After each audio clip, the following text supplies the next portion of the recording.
Kembali lagi bersama gua Gilang Dan gua Pajak di podcast Ngos-ngosan, ngobrol-ngobrol santai. Oke, jadi di podcast kali ini tuh kita bakal bahas mengenai kaidah pembahasan teks editorial. So, langsung aja ya. Let's go.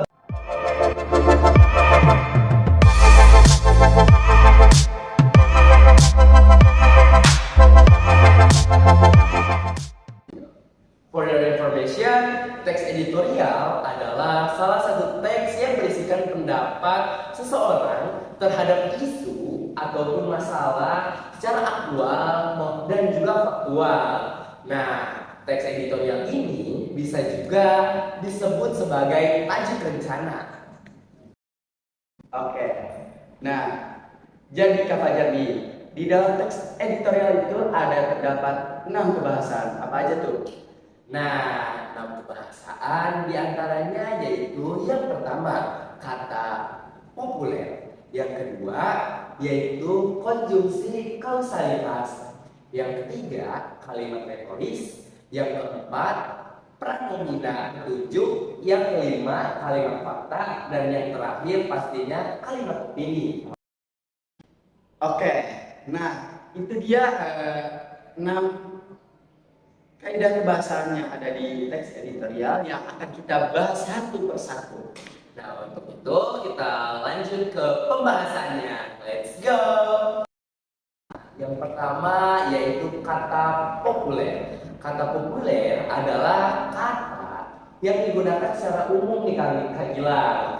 Dan hampir semua masyarakat menggunakannya untuk percakapan sehari-hari. Contoh katanya yaitu seperti oalah yang awalnya tidak termasuk ke dalam KBBI atau Kamus Besar Bahasa Indonesia, namun karena seringnya digunakan oleh masyarakat, jadi kata oalah itu dimasukkan ke dalam KBBI.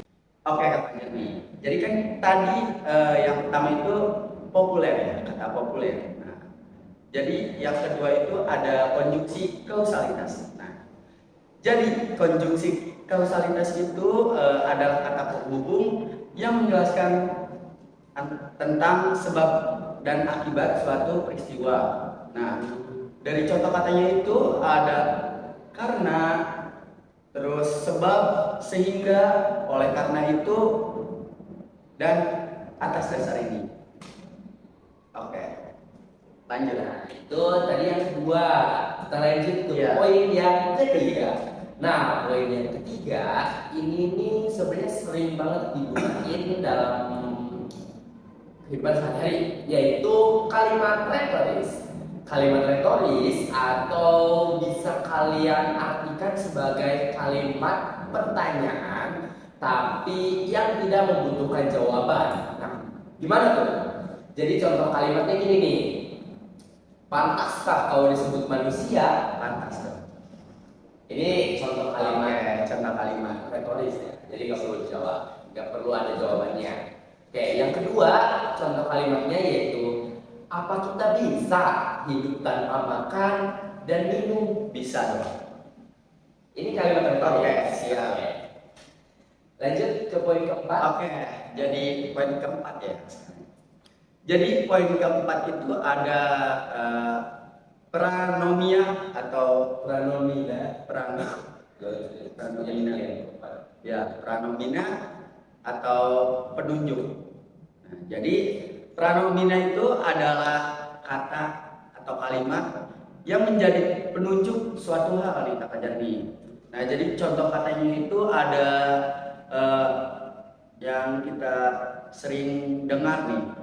Ada buanglah sampah pada tempatnya. Nah, jadi tunjukin ya. Iya. Jadi itu buat kata penunjuk gitu. Nah, jadi terus contoh yang kedua itu ada tuangkan air ke dalam gelas. Ya, Bukan secukupnya ya, tapi ke dalam gelas. Jadi ya. Lanjut ke kalimat yang kelima, yaitu kalimat fakta. Nah, buat teman-teman yang sering beradu argumen nih, kalimat fakta itu penting banget ya. Karena kalimat fakta adalah kalimat yang mengandung suatu hal yang bersifat fakta atau yang sebenarnya terjadi. Contoh kalimatnya yaitu proklamasi dibacakan oleh Insinyur Soekarno pada tahun 1945. Oke, itu contoh kalimatnya ya. Oke. Lanjut nih. Lanjut. Oke, lanjut nih. Ini poin yang terakhir kali ya. Ini poin ke-6 yaitu kalimat opini. Nah, jadi kalimat opini itu adalah kalimat berisikan kalimat yang berisikan pendapat tingkat akademik. Nah, contoh katanya adalah sebaiknya kita sebagai pelajar itu harus mematuhi tata tertib yang ada di sekolah. Contohnya seperti itu katanya. Jadi ya guys, Ya. 6 kaidah bahasaan dalam teks editorial. Pertama ada kata populer, yang kedua konjungsi kausalitas, yang ketiga kalimat retoris, Yang keempat, pronomina tunjuk atau penunjuk, Yang yang kelima yaitu kalimat fakta, dan yang keenam, kalimat opini. Oke guys, jadi itu dia podcast kita kali ini.